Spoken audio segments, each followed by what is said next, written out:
বগুড়ার সারিয়াকান্দির যমুনাচরের প্রায় প্রতিটি বাড়িতে প্রস্তুত হয়েছে কোরবানির দেশি গরু। কোনো বাড়িতে একই সঙ্গে প্রস্তুত করা হয়েছে 15 থেকে 20টি গরু, যা উপজেলার চাহিদা মিটিয়ে দেশের বিভিন্ন অঞ্চলে বিক্রির আশা করছে উপজেলা প্রাণী সম্পদ দপ্তর।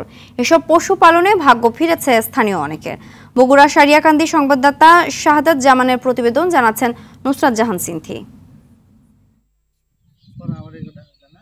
বগুড়ার সারিয়াকান্দির চরাঞ্চলের কৃষকরা বিভিন্ন ধরনের ফসল ফলানোর পাশাপাশি নিজ বাড়িতে গরু ছাগল পালন করে থাকেন। গোটা চরাঞ্চল ঘুরে দেখা যায় প্রায় প্রতিটি বাড়ির আঙিনায় বাঁধা আছে একাধিক গরু ছাগল। এসবের মধ্য থেকেই প্রতিটি বাড়িতে প্রস্তুত করা হচ্ছে কোরবানির পশু। কেউ আবার ঈদের কয়েক মাস আগে থেকেই ষাঁড় কিনে মোটা তাজা করার কাজে ব্যস্ত হয়ে পড়েছেন। আর এই ক্ষেত্রে বাড়ির নারীরাই সবচেয়ে বেশি ভূমিকা রাখেন। এলে গরু আপনার হচ্ছে এলাকার ভুসি, ভুট্টার আটা, তারপর হচ্ছে এলাকার খুদ, গুড়ে ভুসি, নুন এইসব খেলি। কোরবানির জন্য এখানে আপনার হচ্ছে 7টা গরু আছে।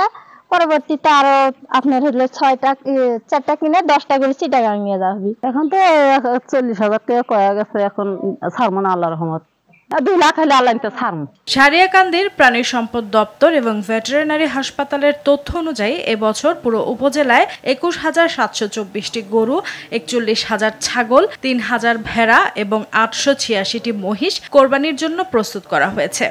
আমি প্রতি বছরই মনে করেন যে একটা করে গরু পালে দিই। এবার সারিয়াকান্দিতে যে পরিমাণ কোরবানির পশু প্রস্তুত করা হয়েছে তা উপজেলার চাহিদা মিটিয়ে দেশের বিভিন্ন অঞ্চলে বিক্রি হবে বলে জানান প্রাণী সম্পদ কর্মকর্তা। আমাদের চর অঞ্চলে আমাদের টোটাল যে গরু হৃষ্টপুষ্ট করা হয়েছে তার সিংহভাগই আসলে চর অঞ্চলে করা হয়েছে, এবং চর অঞ্চলে এমনও অনেক খামারি আছে, প্রায় তাদের একজন খামারেরই প্রায় 200-300 করে গরু আছে।